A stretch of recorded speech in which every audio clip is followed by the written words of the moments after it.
E aí, primeira série, hoje nós vamos estudar um pouquinho a respeito do classicismo em Portugal. Só lembrando que as escolas literárias anteriores que nós estudamos, iniciamos ali pelo trovadorismo.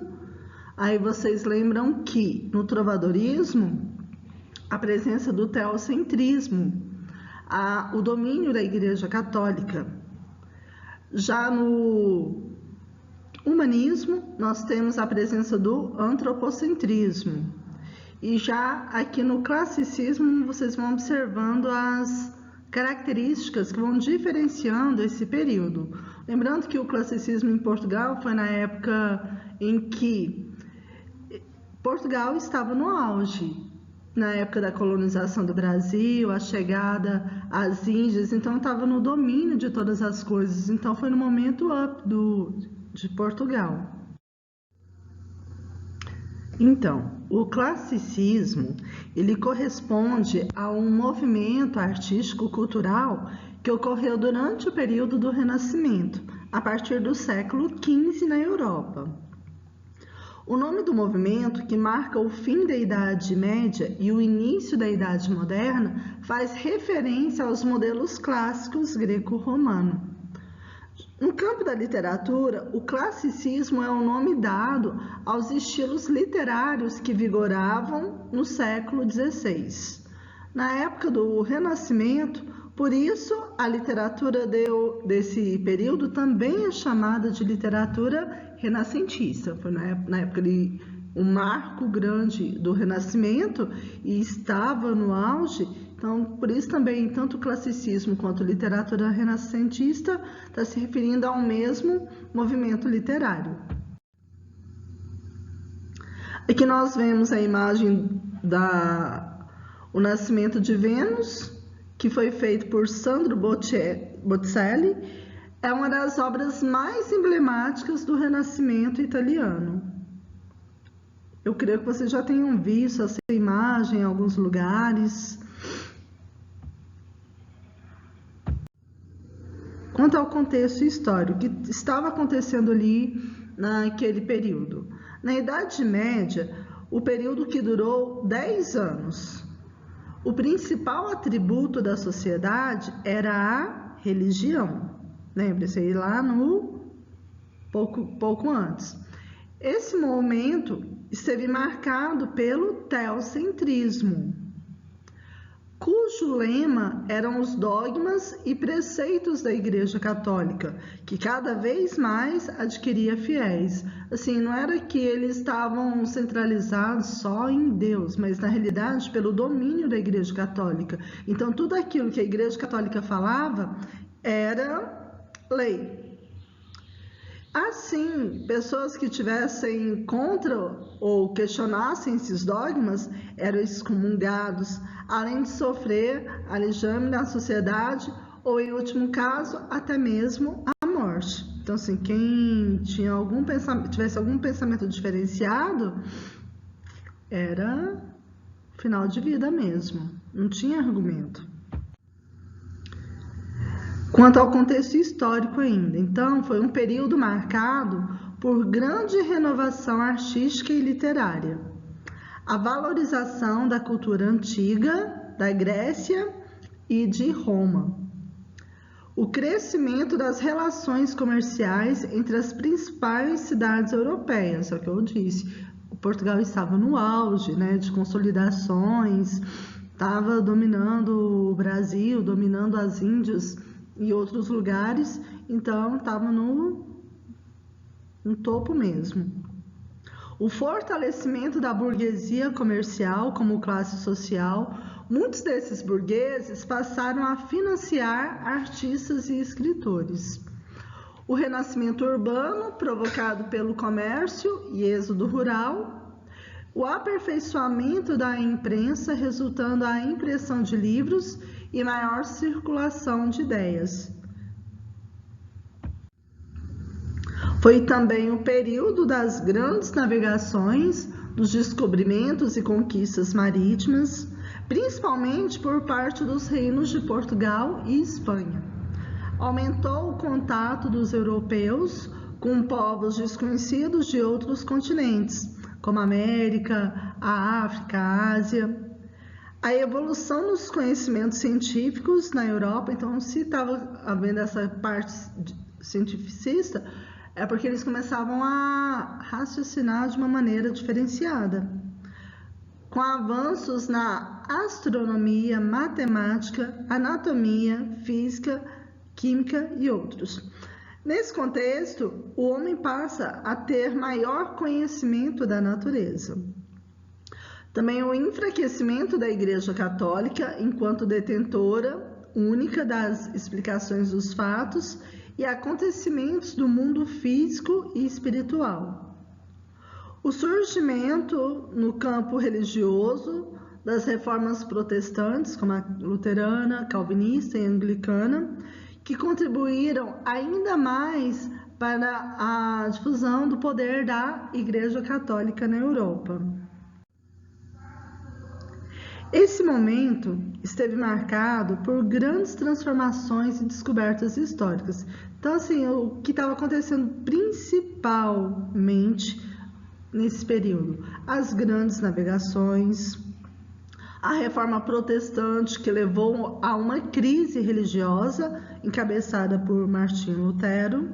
Então, já vimos aí alguém que deu as caras para que a Igreja Católica, naquele momento, desse um basta.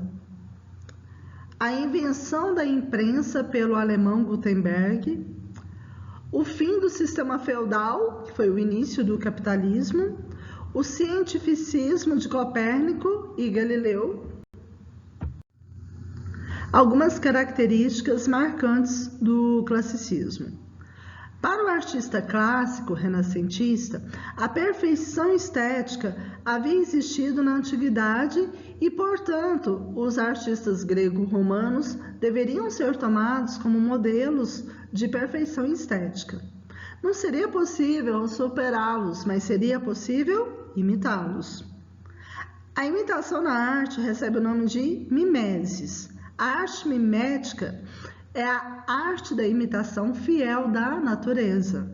Pinta-se o corpo humano de acordo com a anatomia.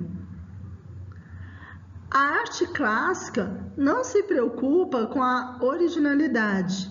Mais do que a imitação da natureza, a arte clássica imita modelos, devem-se imitar autores considerados perfeitos. Então, eles estavam em busca sempre da perfeição, do mais próximo da natureza. A perfeição estética havia sido codificada pelos pensadores da antiguidade, como Platão e Aristóteles na Grécia. A arte para Platão resulta de inspiração, para Aristóteles resulta de um trabalho. As principais características. Nós temos a razão, a universalidade, objetividade, valores clássicos, valorização da inteligência e a observação da natureza. Quanto à razão, a cultura e a arte voltam-se para o homem e suas potencialidades, como o raciocínio e a análise e a crítica. A universalidade, a individualidade perde terreno para o aspecto universal, ou seja, os artistas passam a se preocupar com ideias relacionadas às verdades universais. A objetividade. Em decorrência da preocupação com temas universais, o subjetivismo é superado pelo objetivismo, chegando às posturas científicas com base na observação da realidade. Os valores clássicos. Tomados como exemplos da perfeição, esses valores tomam-se modelos para a criação artística, tanto em relação à forma, o rigor, a regularidade, quanto ao conteúdo, que são os assuntos nobres, grandiosos. A valorização da inteligência, vista então como a principal qualidade do homem, a inteligência deverá expandir-se para o conhecimento, para o dom artístico. É a observação da natureza. Os estudiosos, eles focam bastante ali nos métodos experimentais e de observação da natureza e do homem. A criação do homem, de Michelangelo, a Capela Sistina, que é essa obra visualizada aí. Nessa imagem aparecem as 3 características predominantes do Renascimento: serenidade, a sobriedade e o racionalismo. Mais algumas características. Quando falar do classicismo em Portugal, vocês vão lembrar da antiguidade clássica, tem a presença do antropocentrismo, do humanismo também, universalismo, racionalismo, cientificismo, paganismo, objetividade, equilíbrio, harmonia, rigor formal, mitologia grego-romana, ideal platônico e de beleza. A gente observa bastante a presença da mitologia mesmo nessas obras do classicismo. Eu sempre estou falando para vocês sobre o trovadorismo, o humanismo e o classicismo, porque ao momento que vocês pegarem textos diversos, pelas características vocês já vão observar em qual escola literária que predominava e que fazia parte naquele momento. Outras características: a busca pelo equilíbrio, pela proporção, pela objetividade e pela transparência. A obra mimética como reflexão de uma natureza que segue leis universais, ou seja, a obra como um concerto harmônico. A contenção da subjetividade, a gente vai observando que vai deixando essa subjetividade e focando mais na objetividade. Então, essa contenção da subjetividade, dos ímpetos da interioridade, o que vale é a obra, não é o que sente ou o que pensa o autor. O autor deve desaparecer perante a obra. O rigor formal, cada forma utilizada no texto clássico deve seguir um conjunto de regras próprio. A separação das artes, os gêneros textuais não se misturam. A poesia lírica tem o seu próprio método e características, que não devem ser confundidos com aqueles da poesia épica ou da dramaturgia, por exemplo. A gente via ali na escola anterior, Gil Vicente fazia essa mistura, né? A noção do ideal de beleza grego, também norteado pela proporção e pelo equilíbrio das formas. O neoplatonismo, temas da mitologia greco-romana, valorização da racionalidade em oposição à sentimentalidade e do universal em detrimento do particular. O antropocentrismo, a centralidade da existência humana em relação ao universo e aquilo que o compõe. A obra como veiculadora de verdades e ensinamentos que permitam aperfeiçoar a alma humana. A adoção de formas textuais da antiguidade clássica, predominante a dramaturgia de gêneros da tragédia e da vida e da comédia, e a poesia nos gêneros lírico e épico. Nós veremos isso, tá?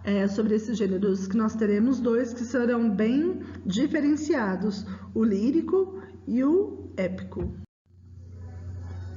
O classicismo em Portugal.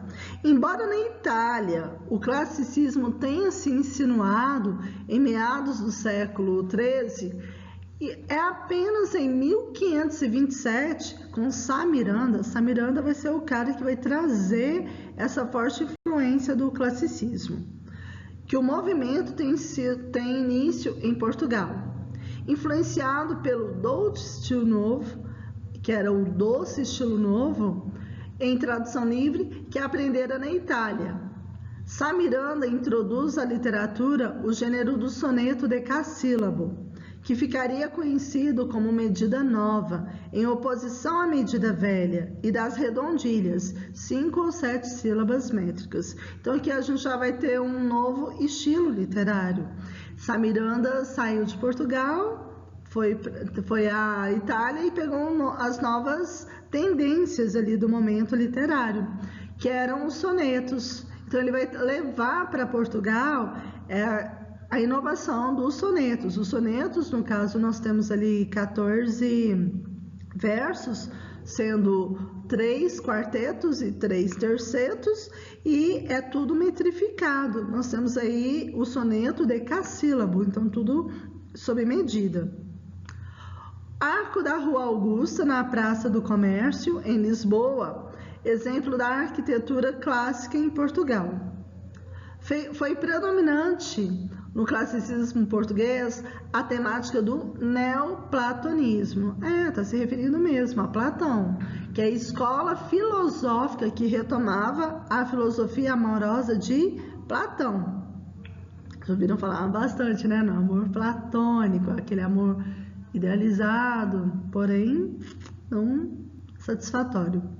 Tratando o amor não a partir da sensualidade, mas por seus viés filosófico e religioso. Além disso, os poetas de período valorizavam, sobretudo, os grandes feitos nacionais, as conquistas do povo português, assunto da poesia épica. Aí nós vemos a imagem, né, que foi citada há pouco, sobre o Arco da Rua Augusta, que fica na Praça do Comércio, em Lisboa, que é um exemplo da arquitetura classicista em Portugal. Em Portugal, o classicismo compreende o período literário do século XVI. Foi ali entre 1537 e 1580.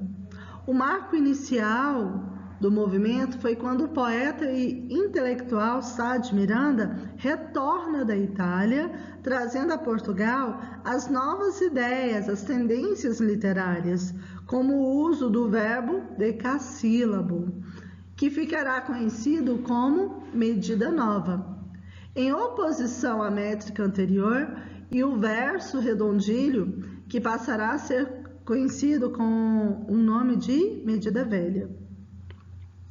Ali, ele se inspirou no humanismo italiano, trazendo uma nova forma da poesia, que era o doce estilo novo.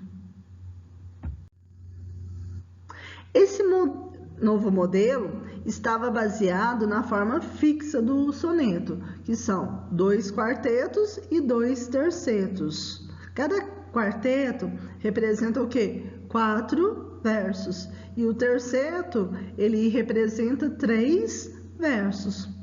E nos versos, decassílabos na 8ª rima. Então, tudo bem metrificado mesmo. Além de Sá de Miranda, merecem destaque os escritores portugueses classicistas. Foram Bernardino Ribeiro, com a sua novela Menina e Moça, e também Antônio Ferreira, com a tragédia A Castro.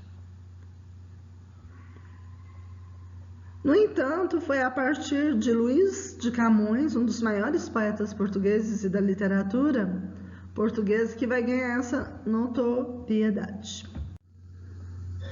O momento histórico, a centralização do poder, a expansão marítima, se mostra ideal para a aceitação dos valores renascentistas, uma vez que a emergente prosperidade econômica transforma Lisboa em centro comercial de grande importância, fazendo crer aos lusitanos que o país atingira uma inalterável grandeza material.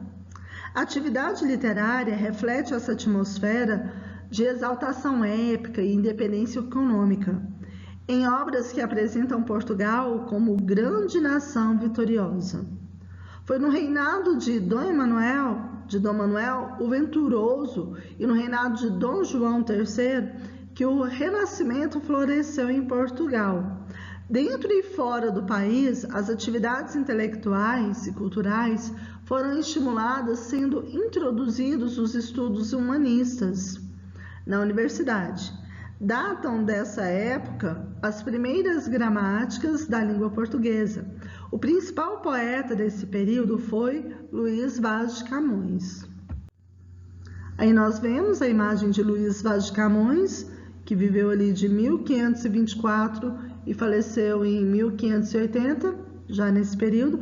Foi o maior destaque da literatura classicista em Portugal. Luís de Camões. Grava aí, hein? Então, Luís Vaz de Camões, o berço de nascimento de Camões é incerto. Provavelmente em Lisboa, provavelmente em 1524 ou 1525. Mas as cidades de Coimbra, Santarém e Alenquer também reivindicam ser o local onde o poeta nasceu. De origem fidalga, Camões teve uma educação sólida e era conhecedor de história, geografia e literatura. Deu início ao curso de teologia na Universidade de Coimbra, que abandonou por levar uma vida incompatível com os preceitos religiosos. Um conquistador, Camões teve muitas paixões. Nós vemos novamente a figura, do Camões, ele em uma cédula de 50 escudos angolanos.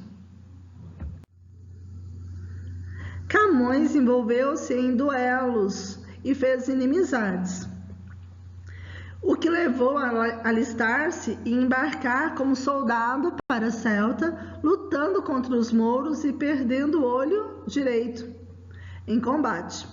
Já em liberdade, embarcou para a Índia em 1554 e viveu também em Macau. Salvou-se de um naufrágio em 1556, levando consigo os originais de sua mais célebre obra, o poema épico Os Lusíadas. Morreu em Portugal em 1580. Camões é considerado o mais importante poeta da língua portuguesa e um dos maiores da literatura universal. Sua produção literária é múltipla e contempla tanto as formas eruditas quanto as formas populares, das trovas inspiradas em velhas cantigas medievais. A obra de Camões pode ser dividida em dois eixos principais: a poesia lírica e a épica. A lírica camoniana é composta principalmente de temas amorosos, bastante influenciada pelo neoplatonismo, que convive com os temas sensuais, estabelecendo quase sempre uma contradição. As antíteses são as ideias opostas da presença-ausência, amor espiritual, amor carnal, vida, morte, sonho, realidade. São muito presentes em seus poemas, e o que torna um antecipador do movimento maneirista. Sua grande obra, Os Lusíadas, escrita em 1572, é uma epopeia classicista, onde ele narra a viagem de Vasco da Gama às Índias. Ela foi escrita em 10 cantos e está composta em 8.816 versos decassílabos, em oitava rima, distribuídos em 1.120 estrofes.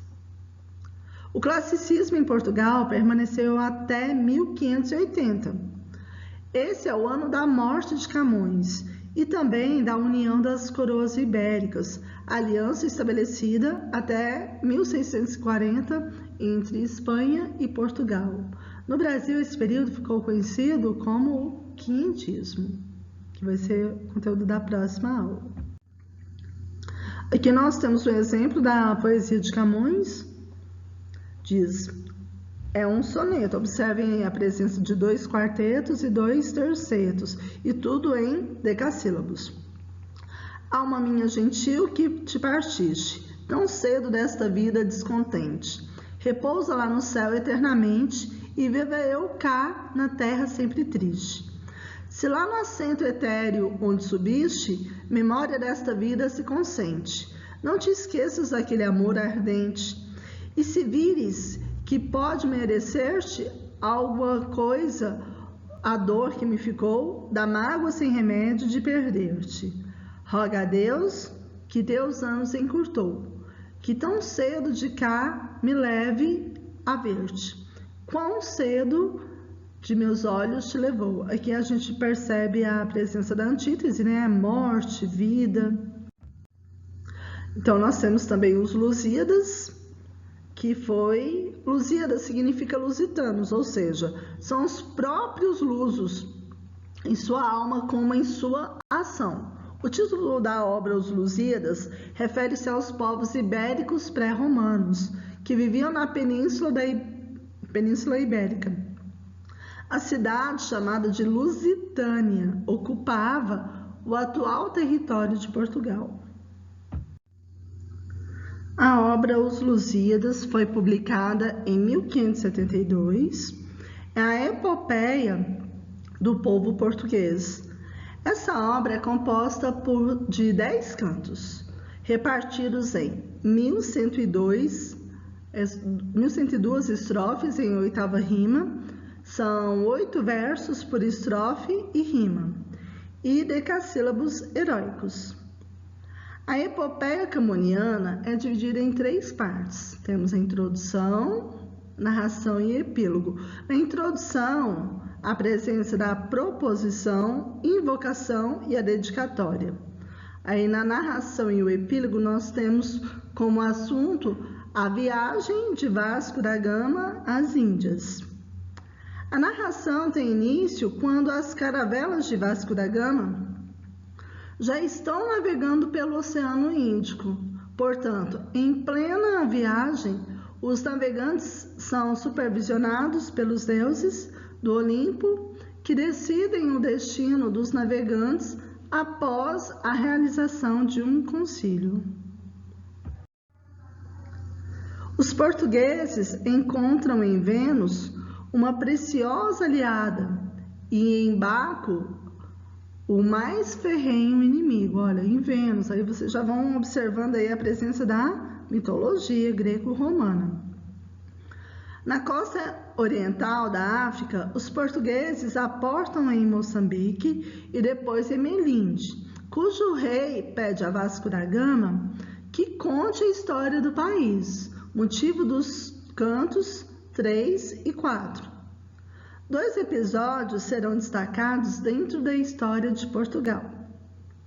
O primeiro é protagonizado por Inês de Castro, jovem que acompanha Dona Constância de Castela, princesa prometida a Dom Pedro, filho de Afonso IV de Portugal, jovem de rara beleza. Tem, né?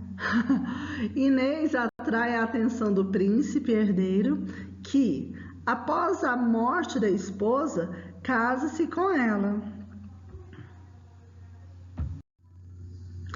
O inconformado Dom Pedro, ao assumir o trono português, fez de sua amada a rainha de seu povo, desenterrando-a e coroando-a. Camões obtém um efeito extraordinário ao inserir na epopeia este episódio essencialmente lírico. No canto seguinte, 4, Gama prossegue narrando a história de Portugal, desde a dinastia de Avis, Dom João I, até a partida da armada para a Índia. Nas últimas instâncias do canto está inserido o episódio de O Velho de Restelo. Portugal vive uma fase de euforia do início das grandes navegações. Em meio à preparação da partida das naus rumos às grandes conquistas, surge o Velho do Restelo, representando a oposição entre o passado e presente, antigo e novo.